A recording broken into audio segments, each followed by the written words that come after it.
Kalaulah Rasulullah menganggap ada yang paling mulia sahabat, tentu akan didahulukan yang lain. Pada saat itu ada Uthman, ada Umar, ada Ali, tapi yang dipilih Abu Bakar. Kata beliau, Abu Bakar jadi imam. Bahasa kitanya. Kata Abu Bakar, ya Rasulullah jangan saya itu orang yang paling banyak sedihnya, takut gak khusyuk nanti. Ya. Kata Rasulullah, kamu seperti saudaranya Yusuf saja, ayo jangan banyak alasan, jadi imam.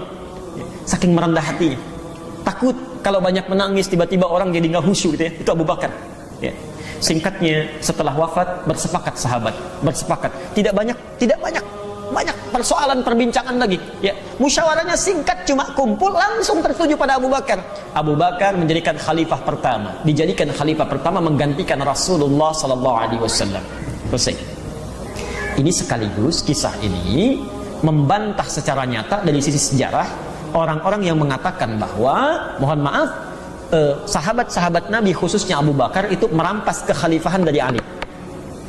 Seharusnya Ali yang ditugaskan oleh Nabi, diwasiatkan menjadi seorang khalifah, itu dirampas oleh Abu Bakar pertama kali. Makanya dendam betul, ada orang-orang yang dendam kepada Abu Bakar, ya, marah, mencelaknya, bahkan menyebut anaknya sebagai pelacur. Na'udzubillah, ya, Masya Allah, hati-hati, ya. Itu karena merampas kekhalifahan Ali. Kisah ini sekaligus membantah secara langsung, ya. Kalau Abu Bakar mengambil kekhalifahan dari Ali misalnya, ya, atas wasiat Rasulullah, tentu sahabat tidak akan mudah untuk menyetujuinya. Yang paling menarik, Ali pun pada saat itu tidak pikir lama menyetujui. Sederhana ya? Ali saja menyetujui. Masa anda yang datang kemudian mengatakan bahwa maaf, Abu Bakar merampas kekhalifahan, kan tidak tepat. Satu. Kemudian saya persingkat, Abu Bakar meninggal dunia. Islam telah menyebar luas dengan bagusnya. Meninggal karena penyakit, sakit. Digantikan oleh Umar. Ya. Umar beda dengan Abu Bakar. Abu Bakar seorang panutan, seorang yang dituakan. Kata para ahli sejarah, penting bagi umat Islam ini menggambar, menginspirasi dari Abu Bakar, harus ada seseorang ditokohkan, jadi panutan yang disepuhkan. Ya. Karena kalau ada orang sepuh itu, orang juga akan sungkan. Ya. Begitu motor didorong rame-rame kumpul, jangan di sini, ini rumah sesepuh kita, pindah aja ke yang lain. Abu Bakar. Ya. Umar lebih tegas. Saking tegasnya, saking kuatnya, jenderal tapi soleh. Kata Nabi, sepanjang Umar masih hidup, maka dialah pintu fitnahnya. Pintu fitnahnya. Maksudnya apa? Kalau Umar masih ada, itu ditutup, gak akan terbuka. Ya. Bahkan setan pun kata Rasulullah, kalau berpapasan dengan Umar itu lari. Anda bayangkan. Ya. Maksudnya saking tegasnya Umar, ya, saking kuatnya memegang teguh ajaran, itu luar biasa. Umar. Tapi pintunya ada di Umar. Ya. Maksudnya apa? Ini isyarat kalau Umar masih hidup, keadaan akan tentram. Tapi kalau Umar wafat, pintu fitnah mulai terbuka. Karena gerbangnya mulai terbuka. Ya. Allah, pada masa Umar inilah rakyat sejahtera. Ya. Dan Umar khalifah pertama yang mempraktekkan belusukan. Itu Umar. Ya. Ini bukan yang sekarang, kalau sekarang ketinggalan zaman, jauh. Ya. Dan nggak pakai media, kalau Umar itu nggak pakai media. Ya. Jadi sifatnya abadi. Jadi ada yang pakai hati nurani, ada yang kayak pulsa. Pulsa itu kan kalau diisi habis selesai gitu kan. Nah, ada yang kayak pulsa, rame diliput, sudah habis masanya selesai. Kalau ini nggak diliput sampai sekarang masih dikenal. Satu kali seorang ibu dengan 3 anaknya itu sibuk.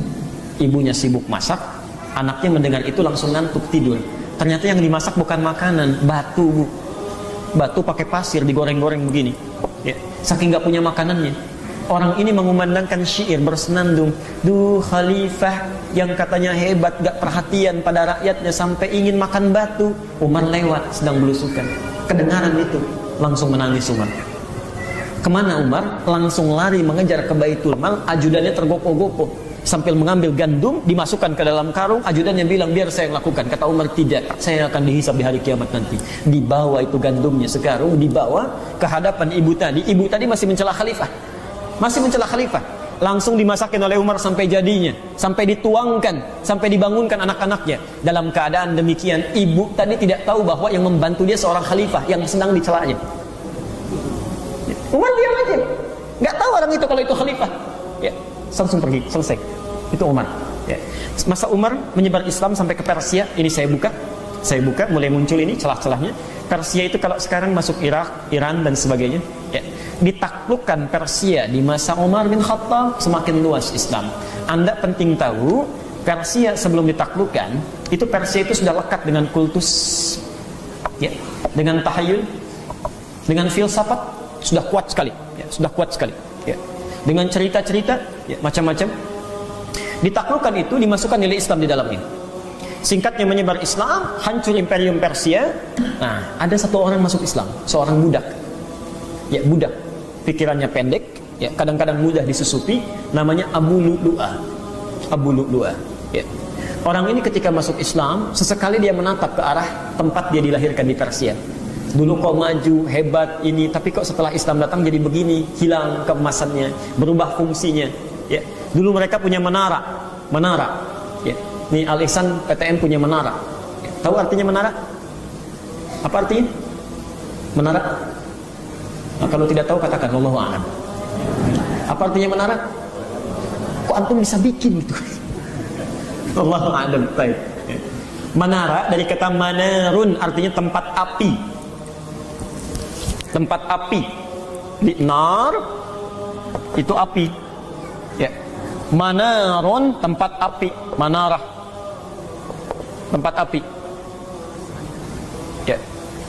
Di Persia itu dulu, ya, mereka kan diantara termasuk golongan Majusi, ya, nyembahnya ke api. Jadi kalau mau mereka ibadah, itu mereka menghadap ke api baru menyembah. Di antara api-api yang paling favorit itu mereka bangun di tempat yang tinggi, tempatnya tinggi besar, ya. Di situ disimpan api, mereka sujud ke situ. Ya.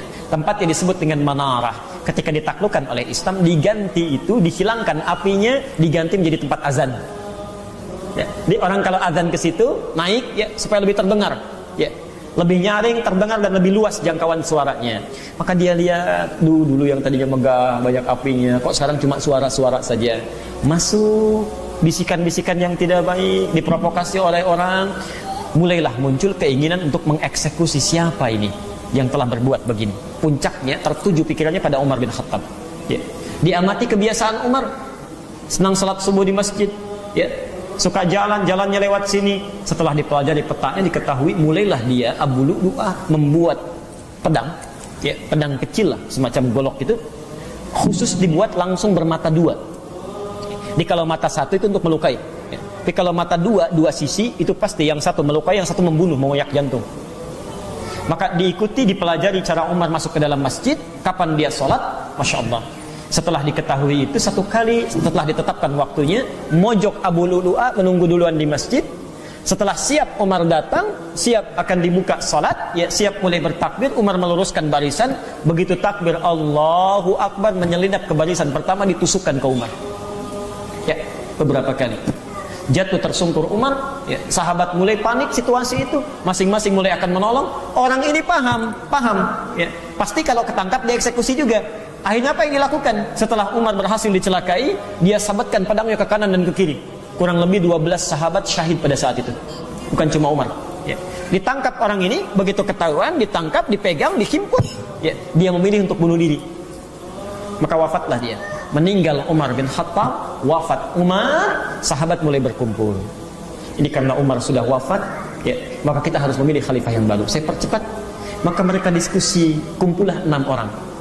Ada Uthman, ada Ali, ada Talha, ada Ibnu Zubair, ada Abdurrahman bin Auf, kumpul. Ya. Dan yang menarik, semua saling memilih orang lain. Ya. Nggak ada pilih masing-masing, itu nggak ada. Ya. Nggak ada. Ya. Masya Allah. Misal, saya ajukan diri saya aja, nggak ada. Ya. Jadi Uthman memilih si A memilih si B memilih si C. Bahkan terakhir ketika dipilih Abdurrahman bin Auf, nggak bisa pilih orang lagi. Kata Abdurrahman bin Auf, saya mengundurkan diri. Udah gak ada yang ditunjuk. Antum misalnya berjajar begini, saya milih si A, saya milih si B, saya milih si C, sampai ke ujungnya gak ada lagi orangnya, saya mengundurkan diri. Masya Allah. Gak ada, ya, Masya Allah. Minta khalifah aja enggak, ya, minta saham pun tidak. Kan sekarang rame, ya, mama minta pulsa, papa minta saham. Aneh-aneh aja itu, ya. Mamanya gak minta, papanya gak minta, ya. Coba antum kalau bikin istilah yang jelas lah, ya. Kasihan itu. Sepakatlah semua sudah, Uthman diangkat, tidak ada yang keberatan. Antum mesti catat betul. Tadi saya sampaikan di muka, Nabi mengatakan Umar itu pintu fitnah, penjaganya maksudnya, penjaganya. Maka ketika Umar wafat, mulailah muncul, setan mulai bergerak. Orang-orang mulai tampak siapa yang setia, siapa yang menunggu momentum. Uthman naik diangkat menjadi khalifah. Uthman itu orang paling lembut di antara sahabat Nabi, paling pemalu. Saking pemalunya Rasulullah pun memperlakukan Utsman beda dengan sahabat lain. Allah. Nabi sedang duduk begini, sebagian bajunya tersingkap di kakinya, di pahanya. Ya. Abu Bakar datang, itu masih begitu saja. Umar datang belum diperbaiki. Begitu Utsman datang ditutup oleh Rasulullah. Bertanya Abu Bakar dan Umar, kenapa ya Rasulullah? Akan datang seorang pemalu. Dia saja malu dengan saya pun mesti malu dengan dia. Utsman. Bahkan ketika sedang makan anggur di salah satu kebun, ya, datang Utsman. Kata Rasulullah, ya Utsman, engkau akan banyak ujiannya, engkau akan banyak cobaannya. Bersabarlah. Allah. Singkatnya Utsman naik. Fitnah pertama yang muncul adalah masuk Islamnya seorang tokoh Yahudi namanya Abdullah bin Sabah. Ini orang Yahudi, bukan Yahudi biasa, tapi tokoh Yahudi, Rabi. Masuk Islam dia. Mengatakan asyhadu an la ilaha illallah, di lisannya asyhadu anna Muhammadar Rasulullah. Abdullah bin Sabah. Tentang Abdullah bin Sabah ini jangankan referensi dari kitab Sunni, dari kitab Syiah pun ada. Ini saya bawa bukunya, jadi bisa dibacakan nanti, simpan. Kalau mau kopi nanti insya Allah saya izinkan ini, karena dapatnya agak susah. Ini agak langka kitabnya, agak langka. Dan ini yang paling kontemporer. Ini yang bagus, bukan hanya seputar isinya membahas tentang Syiah, tapi semua tanya jawab persoalan-persoalan seputar Syiah dibahas. Ya, pelan-pelan. Masuk Islam Abdullah bin Sabah. Siapa dia? Ini tokoh Yahudi paling provokatif di zamannya. Paling provokatif. Ya. Dia mengatakan masuk Islam, Allah ternyata dicatat dalam sejarah masuk Islamnya ini sebagai kamuflase saja karena sudah menyusun siasat. Dia mempelajari itu. Masa Abu Bakar gak mungkin diruntuhkan Islam. Ya. Ini orang ini punya sifat dendam karena dulu Yahudi diusir oleh Rasulullah atas perintah wahyu dari Madinah. Ya. Dari Madinah dikeluarkan sampai dari Khaybar dikeluarkan bukan karena diusir, bukan karena turun wahyu saja, bukan. Karena memang penyakit. Ya. Secara hukum politik suka merusak, sudah ada perjanjian. Mereka dikeluarkan bukan karena Allah memerintahkan saja, bukan. Karena memang mereka berperilaku untuk minta dikeluarkan. Ada anak masuk sekolah. Aturan di sekolah mengatakan siapa yang merokok akan dikeluarkan dari sekolah. Ya, kepala sekolah akan mengeluarkan. Tiba-tiba ada seorang anak merokok. Kepala sekolah mengeluarkan dia. Pertanyaan saya, siapa yang mengeluarkan anak itu dari sekolah? Anak itu sendiri. Karena dia merokok. Ya. Kepala sekolah cuma menjalankan aturan saja. Nah, Nabi punya perjanjian dengan Yahudi, tidak boleh berkhianat. Siapa yang merusak sistem keamanan, siapa yang merusak sistem ketentraman dalam satu negara, dia harus keluar dari situ. Ya. Jangankan dulu lah. Sekarang saja kalau ada yang memberontak, ya kan? Sekarang ada yang merusak sistem negara, pasti dieksekusi juga kan? Ya, itu dikeluar. Nabi masih baik itu. Jangan dieksekusi, jangan dibunuh. Mungkin saja dia keluar masih bisa berubah. Dikeluarkan dari Madinah. Itu dendam. Keturunannya diantaranya itu diwariskan cerita-cerita itu sampai kepada Abdullah bin Sabah. Ini mencari momentum kapan nih bisa dibalikan lagi situasi. Harus dipecah di dalamnya. Masa Abu Bakar gak mungkin karena masih kuat. Masa Umar setan aja lari, apalagi saya. Allah. Apalagi dia, maksudnya maaf bukan saya. Apalagi Abdullah bin Sabah. Baik.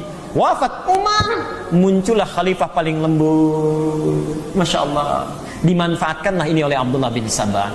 Utsman saat naik menjadi seorang khalifah, dipilih oleh beliau orang-orang terbaik untuk jadi pemimpin di daerah-daerah, gubernur lah kalau kita. Ternyata yang terbaik itu saudara-saudaranya dari Bani Umayyah. Amr bin As diutus ke Mesir. Muawiyah diutus ke Syam. Syam sekarang Palestina, ya, Syria, ya, Lebanon, Jordan, ya, Urdun itu Syam sekarang. Allah. Dimanfaatkanlah ini oleh Abdullah bin Sabah untuk memecah belah. Isu pertama dua. Satu, perhatikan, disebarkan di Madinah isu Utsman itu nepotisme katanya. Yang dipilih cuma keluarganya aja, padahal ada sahabat terbaik. Ya. Tapi yang diberikan informasi ini bukan para sahabat-sahabat yang senior, bukan. Ini kalangan-kalangan awam yang biasa, yang umum-umum. Tuh lihat pemimpin kita sudah mulai nepotisme. Zaman Umar nggak ada begitu. Allah. Nah, yang paling menarik, orang nggak ada yang percaya karena orang Madinah itu tahu siapa Utsman. Tahu, ya. Utsman seorang sahabat diistimewakan oleh Nabi, orang Madinah Darul Hijrah, masya Allah, tidak ada yang percaya. Karena itulah pindah dia keluar dari Madinah, perginya kemana? Mulai pergi ke daerah Irak, kemudian ke Mesir. Isu yang ditampilkan menjadi dua, mulai ditambahkan. Utsman itu bukan hanya nepotisme, tapi sesungguhnya juga Allah itu telah merampas haknya Ali bin Abi Thalib. Telah merampas haknya Ali bin Abi Thalib.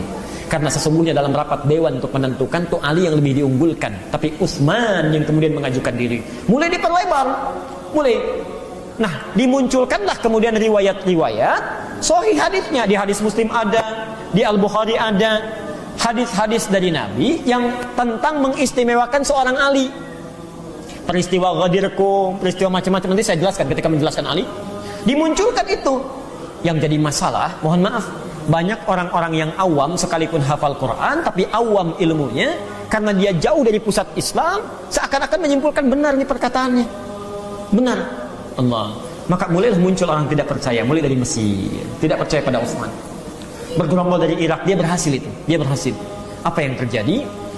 Abdullah bin Sabah berhasil menyusun kekuatan, ya, memunculkan orang-orang, dibuat fanatik terhadap Ali, sehingga dia merasa lebih mudah kalau Utsman diadu dombakan dengan Ali, wafat dua-duanya, lebih mudah memecah belah orang Islam.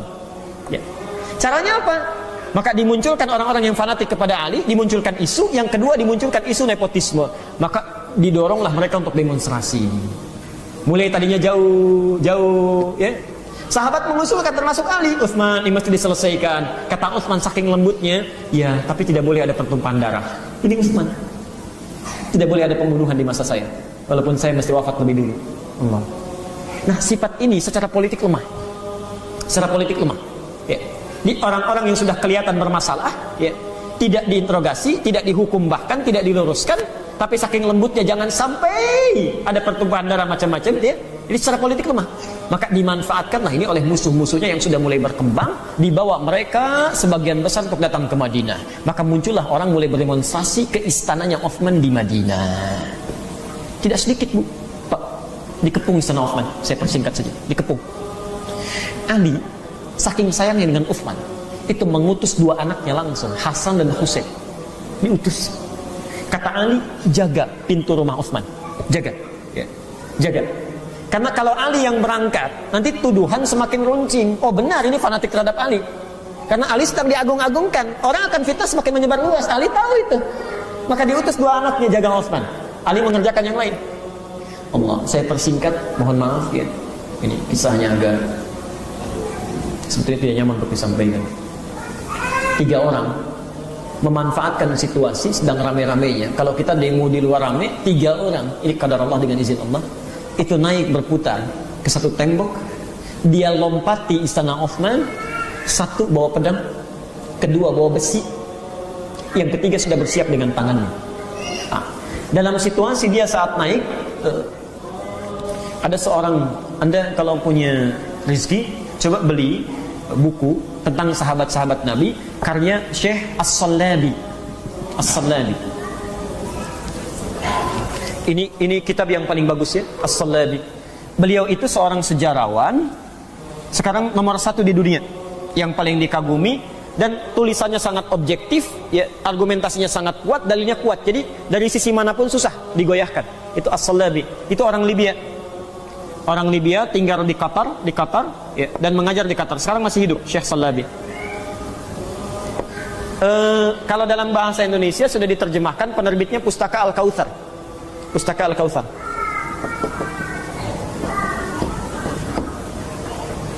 Saat itu Utsman sedang tertidur, ya.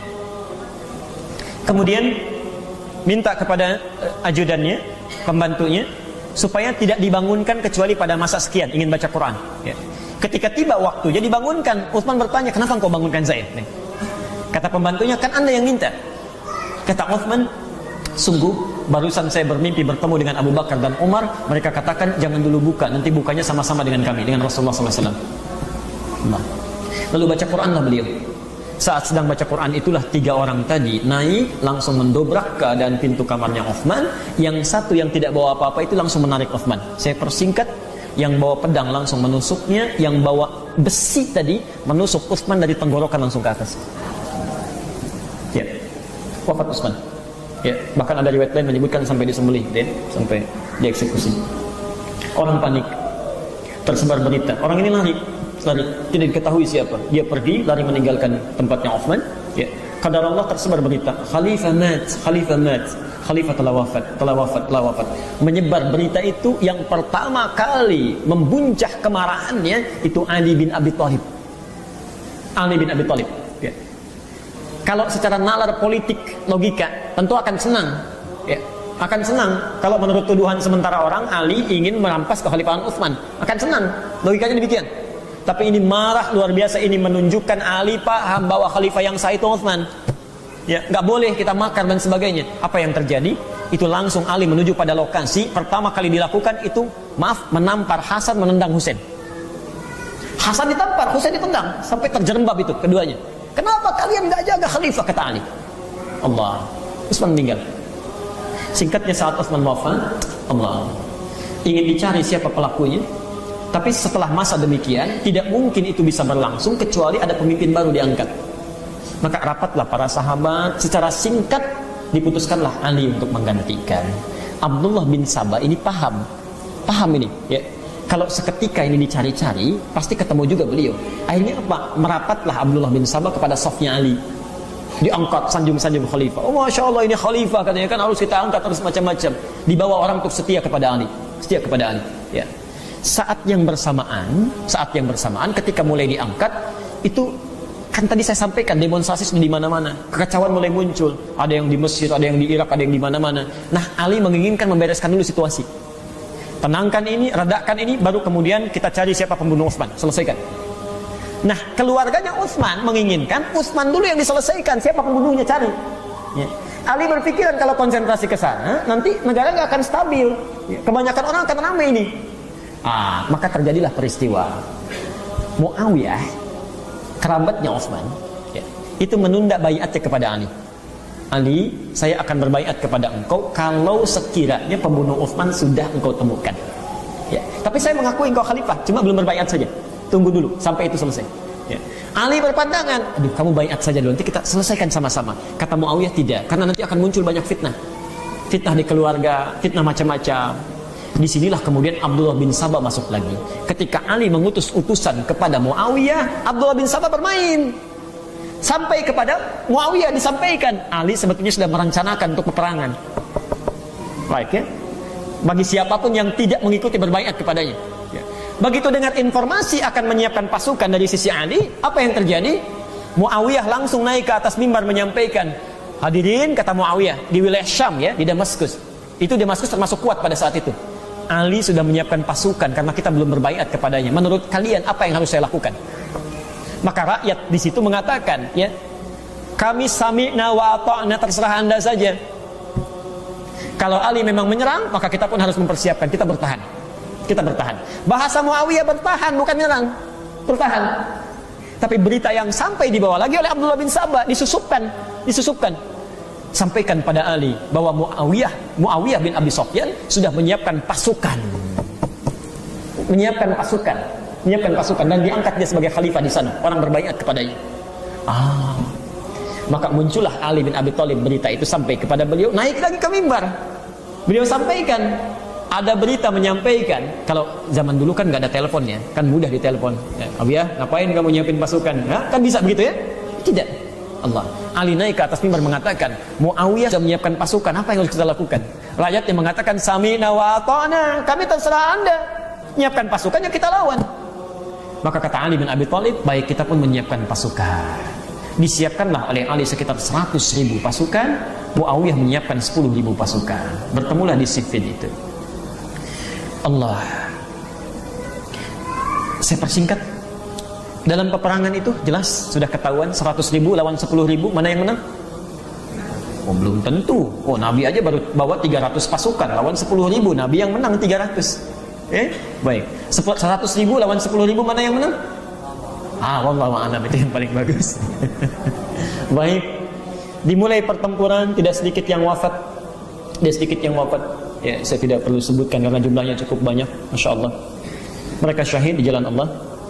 Yang paling menarik begini,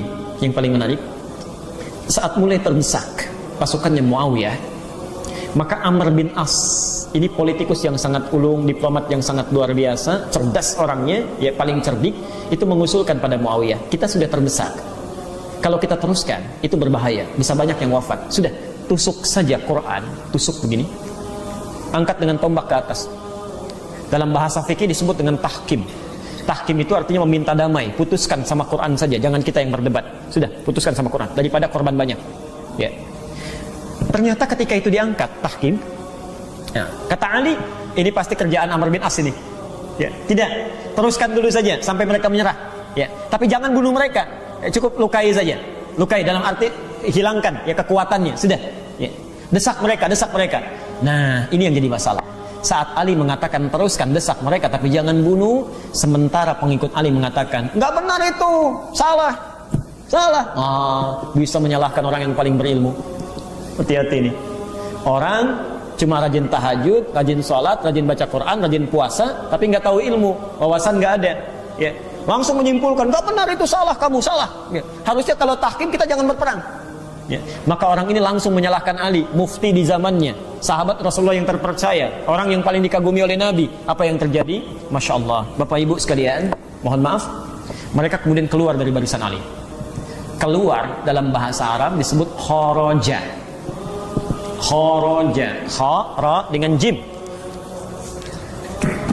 Kharaja.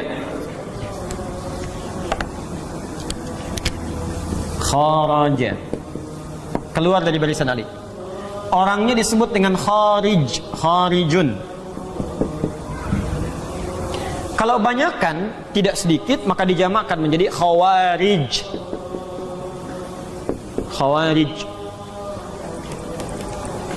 Maka Bapak Ibu dengar istilah khawarij, khawarij itu orang-orang itu pertama kali adalah istilah bagi orang-orang yang keluar dari barisan Ali. Ya. Tapi yang paling menarik, mereka keluarnya bukan sekedar keluar, sambil mengambil kesimpulan bahwa Ali itu salah, Ali itu kafir, salah kamu, gak boleh kayak gitu katanya. Itu sudah dalam prediksi Nabi jauh sebelumnya. Kata Rasulullah, akan muncul di satu masa orang yang malamnya dihidupkan dengan sholat, siangnya dengan puasa. Hati-hati, hati-hati. Tapi dia sebab dari semua permasalahan. Sebab dari semua permasalahan. Ini fitnah paling besar. Ini khawarij. Jadi saya ingatkan betul ya, ingatkan betul. Kalau kita tidak tahu tentang ilmu, jangan banyak memberikan fatwa. Kalaupun terbiasa kita sholat, baca Quran dan sebagainya, penting betul untuk menguasai ilmu pengetahuan. Karena supaya nggak masuk dalam kategori ini. Nanti saya ceritakan bagaimana jahatnya mereka ini. Keluar mereka ya, dari barisan Ali, jadi semakin berkurang. Nah, ada orang-orang yang mengatakan nggak boleh, kita mesti setia. Sepanjang pemimpin mengatakan demikian, kita ikuti, setia mereka. Nah, faksi yang setia dalam bahasa Arab, pengikut yang sangat setia dalam bahasa Arab disebut dengan Syiah. Syiah. Syiatun, Syiah. Ya. Syiah. Dari tasayyuh. Ya. Asalnya kelompok yang sangat setia, ya. Pengikut yang setia. Misal Nabi Isa alaihissalam punya murid 12 orang, Hawariyun, setia pada beliau, sifatnya disebut Syiah. Yang setia, kelompok yang setia. Antum misalnya punya teman-teman yang setia mendukung ya, dalam kebaikan misalnya, atau dalam apapun, itu disebut dengan Syiah. Jadi istilah Syiah pertama kali muncul itu bukan faksi ideologis, itu faksi politik. Asalnya faksi politik. Jadi yang setia terhadap Ali, mengikuti komando dari Ali bin Abi Thalib. Asalnya itu. Jelas sampai sini? Baik. Nah, saya persingkat saja. Karena situasi sudah tidak sebanding, Ali melihat akan banyak kekacauan, maka disepakatilah, sudahlah, kalau begitu tahkim saja. Tahkim. Bahkan Khawarij ini, maaf, ketika Ali memutuskan tahkim pun, dia sudah menganggap, sudah, nggak bisa ditarik lagi katanya. Kamu sudah kafir, kami nggak percaya dengan kamu. Keluar dia. Di saat Ali memilih tahkim pun, orang ini sudah mengatakan nggak bisa, kamu sudah kafir, nggak bisa ditaati lagi. Dia keluar. Orang-orang tanpa ilmu, walaupun ibadahnya rajin, tapi bisa menghukumi Ali seorang kafir. Dia pergi. Di antara yang paling tokoh sentralnya ada 3 orang. Satu namanya Abdullah bin Muljam. Yang kedua Bakr At-Tamimi. Yang ketiga Buraq At-Tamimi. Buraq At-Tamimi. Ya. Gampang saya. Ada cara dalam menghafal. Kalau Anda susah menghafal, coba analogikan pada kalimat yang mudah dihafal. Misal Bakar, ya ingat Abu Bakar. Ya, Bakar, oh berarti Abu Bakar. Bakar, walaupun bukan Abu Bakar, ya. Bakar At-Tamimi. Ya. Buraq misalnya, ingat ada riwayat saat Isra Mi'raj Nabi naik Buraq At-Tamimi misal. Ya. Abdullah bin Muljam, di Abdullah bin Muljam, Burak At-Tamimi, dan Bakar At-Tamimi. Ini tokoh sentralnya. Keluar mereka, disepakati tahkim. Disinilah Abdullah bin Sabah bermain lagi. Perhatikan. Kesepakatannya begini. Ini Ali diangkat jadi khalifah. Muawiyah dibaiat jadi khalifah juga di Damaskus. Kesepakatannya dua-duanya mesti turun. Lu diserahkan pada rakyat untuk memilih siapa yang diangkat jadi khalifah dan sepakat mengatasi persoalan. Ya. Perhatikan. Ali mengutus Abu Musa Al-Asy'ari dalam proses tahkim. Kata Ali, bawa cincin khalifah ini, naik sampaikan kepada masyarakat, turunkan dulu dua-duanya, turunkan Ali. Ini diutus untuk menurunkan Ali. Muawiyah mengutus Amr bin As. Begitu Abu Musa Al-Asy'ari naik ke atas mengatakan, saya dengan kesepakatan bersama menurunkan Ali dari khalifah. Selesai. Begitu selesai, ini Abdullah bin Sabah mulai bisik-bisik, Ali kan sudah diturunkan, angkat aja biar gampang Muawiyah jadi khalifah. Ali kan sudah turun, paling gampang angkat Muawiyah jadi khalifah. Ini orang ini pindah kemana, ke sana kemari pindah. Allah, ya hati-hati, hati-hati. Ada tipikal orang begini nih. Ya. Maka dari itulah muncul Amr bin As naik menyampaikan, karena Ali sudah diturunkan, maka kami mengangkat Muawiyah menjadi khalifah. Ali nggak marah tuh, nggak marah. Bisa Ali mengatakan itu nggak benar, itu bukan perjanjian kita, bisa. Tapi Ali paham, kalau hukum sudah ditampilkan di hadapan khalayak sudah selesai. Sudah, kalau hukum sudah ditampilkan tidak boleh lagi berbeda. Ali tunduk itu, sudah. Dibuat kesepakatan. Yang penting rakyat tentram. Itulah keunggulan Ali, seorang anak muda yang disayang oleh Rasulullah SAW. Saking sayangnya, itulah orang yang diutus oleh Rasulullah, diutus langsung oleh Nabi ke rumahnya untuk menggantikan tempat tidur Nabi, Ali bin Abi Thalib. Bapak Ibu sekalian, waktu mau hijrah, banyak orang tidak tahu kisahnya. Taunya rumah Nabi dikepung aja. Saking ketatnya pengepungan rumah Nabi, dalam riwayat disebutkan, kata para sejarawan, jangankan orang, binatang saja mau masuk itu sudah kena itu. Saking ketatnya.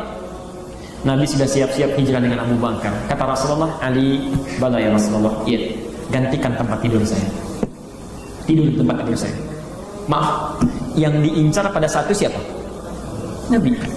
Berarti tempat tidur itu memang tempat maut itu. Artinya pasti bertukar dengan kematian. Saking polosnya Ali, saking taatnya beliau, tidak banyak panjang pikir, langsung mengatakan, iya, siap ya Rasulullah. Gak ada pikir-pikir dulu. Atau misalnya, ya Rasulullah janganlah, Abu Bakar aja yang tuaan dikit, yang saya nanti ikut Nabi. Ali itu langsung gitu. Saking taatnya beliau, itu dibawa sampai setelah wafat Nabi. Sudah, tidak boleh ada pertempuran lagi. Saya taat. Cuma ada perjanjian nanti, satu masa akan diserahkan kembali. Saya persingkat, karena sudah kadung demikian, ini Khawarij semakin marah. Semakin kacau nih, nggak benar khalifah. Semuanya murtad katanya, kafir semua. Kafir. Ali penyebab utamanya. Ya. Muawiyah diangkat tidak sah menjadi khalifah. Amr bin As di tokoh sentral yang salah mengangkatnya. Semuanya kafir, mesti kita bunuh. Maka tiga orang tadi, Abdullah bin Muljam, Bakar At-Tamimi, dan Burak At-Tamimi, merencanakan membunuh tiga tokoh ini. Anda bisa bayangkan ya, hebatnya seorang sahabat, baru bertempur bisa sholat bareng-bareng, sholat berjamaah. Padahal tadinya perang itu, sholat berjamaah bareng-bareng, ngobrol-ngobrol lagi. Karena memang mereka bukan ambisi politik, bukan. Ya. Saking mereka bersahabatnya gitu. Ya. Coba bisa nggak antum? Jangankan perang fisik lah. Ya. Kita misalnya ada perasaan iri hati saja, bisa nggak ngobrol bareng-bareng? Nggak ada. Tetangga keluar duluan, kita mau keluar, tunggu biar dulu dia dulu yang jalan. Itu yang begitu tuh. Kita enggak, insya Allah yang lain, yang lain. Di sini enggak, insya Allah. Enggak, saya nggak bilang nggak beda, enggak, insya Allah, enggak usah pakai beda. Saya tuliskan dulu. Maka diputuskanlah tiga ini harus dieksekusi. Dieksekusi. Yang pertama Ali jelas. Maka Abdullah bin Muljam langsung yang mengeksekusi. Bapak Ibu tahu nggak siapa Abdullah bin Muljam? Seorang ahli Al-Quran, pembaca Quran, qori dan mukri. Qori itu yang baca Quran, mukri yang membacakan Quran pada orang lain. Saking bagusnya bacaannya, di masa Umar bin Khattab dikirim ke Mesir untuk mengajarkan Quran. Ditulis surat oleh beliau. Akan datang seorang pembaca Quran, perlakukan dia dengan baik, berikan kebutuhannya. Abdullah bin Muljam. Tapi ini kena, karena nggak ada ilmu, masuk, Abdullah bin Sabah masuk, mengatakan Ali kafir, kafir harus dibunuh Allah. Dan puncaknya, maaf, datang fitnah baru. Ada seorang perempuan, sangat cantik parasnya, tergoda Abdullah bin Muljam oleh orang ini. Ya. Kemudian bermaksud untuk dinikahi. Kata perempuan ini semakin menguatkan dirinya. Kalau kamu ingin nikahi saya, maka salah satu maharnya harus membunuh Ali bin Abi Thalib. Perempuan Yahudi ternyata. Ya, perempuan Yahudi, desainnya Abdullah bin Sabah. Futaimah namanya, Futaimah. Apa yang terjadi? Semakin kuat niatnya, berkomplot 3 orang ini. Satu ingin membunuh Ali, Abdullah bin Muljam. Yang satu Muawiyah bin Abi Sufyan, satu Amr bin As. Tiganya berangkat bersamaan. Ya, karena tahu akan sholat berjamaah. Apa yang terjadi? Muawiyah bin Abi Sufyan gak jadi ke masjid karena sedang sakit saat itu, gak berangkat. Amr bin As gak sempat dibunuh, ya, gak sempat, terlukai saja. Ya, orang yang ditangkap dieksekusi. Ali bin Abi Thalib dengan izin Allah, ini qadar Allah sudah, ya, masuk ke masjid, itu yang ditusuk berkali-kali sambil bersimbah darah. Ya. Ali kemudian meminta tolong, sahabat mulai mengejar orang ini sampai ditangkap. Ya, sampai akhirnya dibunuh orang ini, dieksekusi. Cara dibunuhnya, dipotong tangannya, potong kakinya, ya, ditusuk kedua matanya, ya, baru kemudian dipenggal kepalanya. Abdullah bin Muljam. Dan setelah dipenggal belum selesai, nggak dikubur, dibakar. Ya.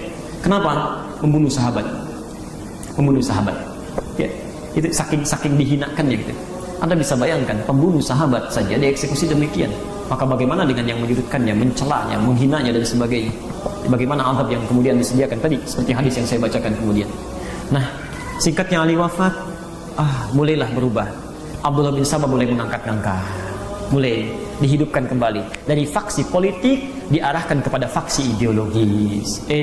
Ali kena zalim, keluarganya kena zalim gara-gara Muawiyah itu keluarganya Utsman itu temannya Abu Bakar, komplotannya Umar. Mereka sebenarnya perampas. Ali belum beberapa waktu jadi khalifah sudah dibunuh, sudah dieksekusi, dizalimi semuanya. Padahal mereka lah yang layak untuk menjadi khalifah. Dimunculkanlah hadis-hadis macam-macam, sampai muncullah perubahan Syiah yang tadinya faksi politik, karena dimunculkan nilai ideologis berubahlah menjadi kepercayaan. Jadi aliran ideologis. Sejak saat itulah mulai muncul, ya, pengikut setia Ali, tapi sudah mulai berbeda. Karena Utsman itu pengkhianat, Abu Bakar pengkhianat, Umar pengkhianat, plus yang lainnya Muawiyah pengkhianat, maka kita tidak boleh mengambil apapun yang datang dari mereka. Qurannya jangan diambil, riwayatnya jangan diambil, kebaikannya jangan diambil, tolak mereka semua. Maka tolak tadi Rafidhah, orang yang disebut dengan Rafidhah. Muncullah Rafidhah untuk menyebutkan sifat penolakannya, Syiah untuk menunjuk kesetiaannya. Jelas ya? Mulai kompornya mulai dibakar, ya, menunya mulai disiapkan, hidangan mulai dimasak. Dari sinilah kemudian dimunculkan hadis-hadis baru, ya, ayat-ayat Quran baru. Kemudian mulai ajaran-ajaran baru, sampai muncullah diantaranya rukun Islam ada berapa kita? 5. Sama, Syiah pun 5. Cuma yang 5 ini gak mau menerima dari riwayat-riwayat yang selain dari mereka saja. Unik. Satu apa? Syahadatnya apa? La ilaha illallah, syahadu anna Rasulullah. Ada tambahan lagi? Ada. Yang kedua apa? Salat. 3. Zakat. 4. Puasa. 5. Haji. Nah, syahadat Syiah itu mesti beda. Kita harus beda dengan mereka lain. Mereka nggak ada, yang pertama rukun Islamnya nggak ada syahadat. Jadi di Syiah itu nggak ada syahadat. Karena kata mereka orang Islam sudah otomatis syahadat, nggak perlu syahadat lagi. Itu satu, nggak masuk rukun, ya otomatis. Tapi lucunya kalau mau masuk Syiah syahadat lagi. Ya. Dan syahadatnya jadi 3 nanti. 3. Ya. Yang pertama syahadu an la ilaha illallah. Kedua syahadu anna Muhammadar Rasulullah. Yang ketiga asyhadu annal imamata. Ya, saya bersaksi bahwa imamah, kepemimpinan ada setelah Rasulullah. Itu yang dimaksudkan bukan Abu Bakar, Umar, Utsman, bukan. Tapi setelah itu langsung ke Ali dan 12 imam setelahnya. Ya. 12 dalam bahasa Arab disebut dengan Itsna Asyar. Muncullah istilah Syiah Itsna Asyariyah, 12 imam. Ya. Imam-imam ini kata mereka itu menggantikan kedudukan Rasulullah. Dilangsung, ya. Dari Rasulullah langsung ke Ali, langsung keturunan Ali dari Husain, langsung terus. Yang ke-12 ini sedang bersembunyi. Saya juga nggak tahu kenapa sembunyi, ya. Jadi belum nampak, nggak ada yang tahu. Dan nanti satu saat akan datang, ya, akan datang. Namanya Al-Mahdi, Al-Muntazar. Al-Mahdi yang ditunggu-tunggu nanti akan datang. Dan saat datang unik, datangnya langsung ke Madinah membangunkan Nabi. Ya, jadi Nabi sedang tidur dibangunkan, lalu Fatimah dibangunkan, Ali dibangunkan, lalu sama-sama membangunkan Abu Bakar, Umar, Utsman, dan mereka disiksa tiga-tiganya itu. Ya, karena menyiksa ahli bait, kata mereka itu, kata mereka. Di 12 imam, kepercayaan mulai robah. Ya. Syahadat jadi tidak ada, langsung salat, kedua zakat, 3 puasa, keempat haji, yang kelima namanya wilayah. Itu yang disusukan oleh Abdullah bin Sabah. Ya, wilayah. Wilayah itu apa? Wilayah itu ketaatan kepada imam dalam dua hal. Satu, wilayatul hukmi dalam kepemimpinan. Jadi kalau dalam kepemimpinan di masyarakat, kepemimpinan negara itu harus taat pada imam. Siapapun presidennya harus ada imamnya. Misal, sekarang misalnya kalau di Iran ya, imamnya Ayatullah misal Khomeini itu imamnya. Ya. Presidennya siapa? Bukan beliau, presidennya yang lain. Ya. Kemarin Ahmadinejad, sekarang Hasan Rouhani misalnya. Itu presidennya, tapi ketaatan presiden itu tetap pada imam. Dan imam ini disebut maksum. Maksum itu cuma sifat para nabi dan rasul. Maksum itu artinya bebas dari kesalahan. Yang bebas dari kesalahan untuk membedakan dengan manusia biasa itu cuma nabi dan rasul. Jadi tidak ada manusia biasa yang maksum. Ya.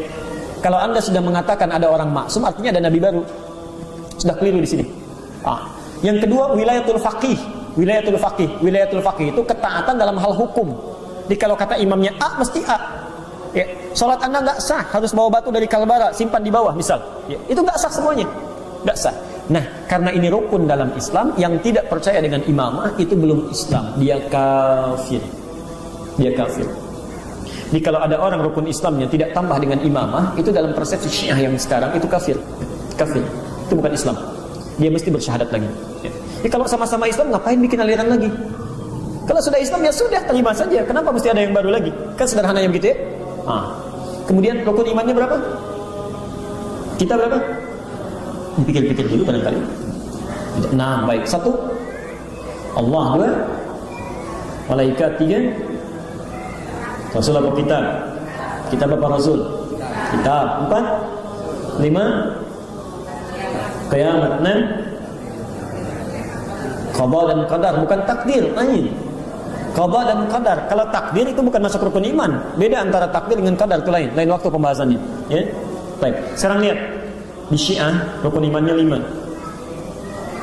1, tauhid namanya. Tauhid. 2, nubuwah, kenabian. Ketiga, imamah yang tadi. Yang keempat, al-adlu, keadilan. Dan yang kelima, al-ma'ad, kepulangan. Jadi cuma 5, gak ada 6. Saya langsung buat aturan cepat saja. Aturan cepat dalam kaidah akidah sederhana. Tidak perlu bicara alirannya, tidak perlu bicara madhabnya. Kalau Anda klaim tentang Islam tapi beda rukun Islam dan rukun imannya, maka bukan Islam. Selesai. Apapun namanya. Contoh, rukun Islam 5, syahadatnya asyhadu an la ilaha illallah, tiada Tuhan selain Allah, yang Tuhannya bukan Allah, bukan Islam.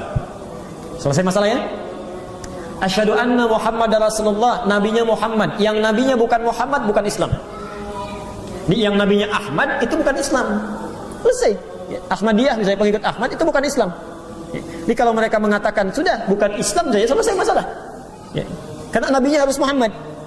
Apalagi hilang Allahnya, hilang Muhammadnya, syahadatnya nggak ada, ya pasti bermasalah.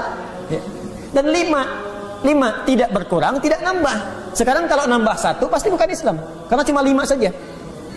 Rukun iman apalagi pasti 6. Kalau kurang 1 nambah 1 pasti bukan. Jadi di sini bisa disimpulkan, kalau ada orang-orang apapun namanya melanggar rukun Islam dan rukun iman, maka bahasa yang paling gampang itu pasti bukan Islam. Makanya Nabi tegas menyampaikan di satu masa akan muncul orang-orang yang mencela sahabat-sahabat Nabi, menegaskan itu hukumannya luar biasa, lebih daripada orang musyrik, orang kafir. Orang kafir aja nggak begitu. Baik. Jadi kalau sudah jelas uraian ini, cukup saya tegaskan dengan gamblang, bahwa mohon maaf tidak perlu pakai spanduk pun. Saya lihat ada spanduk di luar dan sebagainya, cukup ditebarkan. Kalau kita dengar istilah-istilah lagi, baik itu Syiah ataupun yang lainnya yang menyimpang dari rukun Islam dan rukun iman, maka cukup jauhi, tinggalkan, jangan banyak dibahas. Itu sudah tidak ada kaitannya dengan, bukan masalah madhab lagi, itu sudah beda keyakinan, sudah lain. Jadi kalau ada ustaz misalnya atau siapa yang mengatakan, oh itu hanya beda madhab saja, seperti NU dengan Muhammadiyah, lain. NU dengan Muhammadiyah sama rukun Islamnya, rukun imannya sama, pendirinya bersaudara, sama-sama belajar di guru yang sama, nggak ada bedanya. Masya Allah. Tapi kalau ini sudah lain.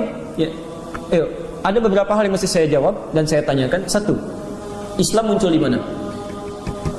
di Arab. Mekah ya, kalau pewaris Nabi SAW disebut Islam juga, pasti akan banyak ada di Arab. Pertanyaan saya, kenapa munculnya banyak di Persia? Dan pusatnya ada di Iran. Ya kalau benar-benar Islamnya baik, pasti di Arab akan banyak. Tidak ada. Tidak ada. Terutama di dua wilayah utama. Di Mekah, Madinah itu nggak ada. Coba cek silakan. Di Mekah, Madinah nggak ada Syiah. Di Arab Saudi ada. Timur Arab Saudi itu ada Syiah. Tapi nggak ada di Mekah, di Madinah. Itu nggak ada. Dan Nabi mengatakan wilayah paling aman itu Mekah, Madinah. Nggak akan ditembus oleh Dajjal. Nggak akan ditembus.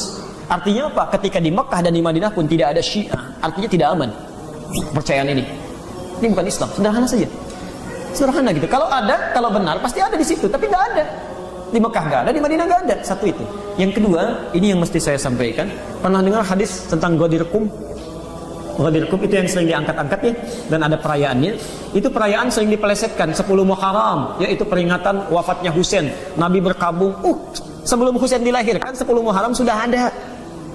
Sudah ada. Itu peringatan Yahudi sebagai syukur Nabi Musa dibebaskan dari Fir'aun. Jauh sebelum Husain lahir. Kok bisa Anda kaitkan dengan peringatan bersedihnya, berkabungnya atas wafatnya Husain? Sebelum Husain lahir sudah ada 10 Muharram itu. Ya. Yang paling menarik gini, ada peringatan Ghadir Qum yang kemarin tidak diizinkan, kemudian ke Bogor oleh Bima Arya, kemudian dibubarkan juga. Ghadir Qum sering dipelesetkan sebagai hadis ketetapan dari Rasulullah untuk mengangkat Ali sebagai khalifah. Itu kesalahannya fatal sekali. Kesalahannya fatal. Ghadir Qum itu peristiwa yang berlangsung di perbatasan Mekah dengan Madinah untuk menunjukkan kecintaan Rasulullah kepada Ali, sahabat Nabi, dan bahasanya sama persis yang disampaikan pada Abu Bakar termasuk Umar dan Utsman.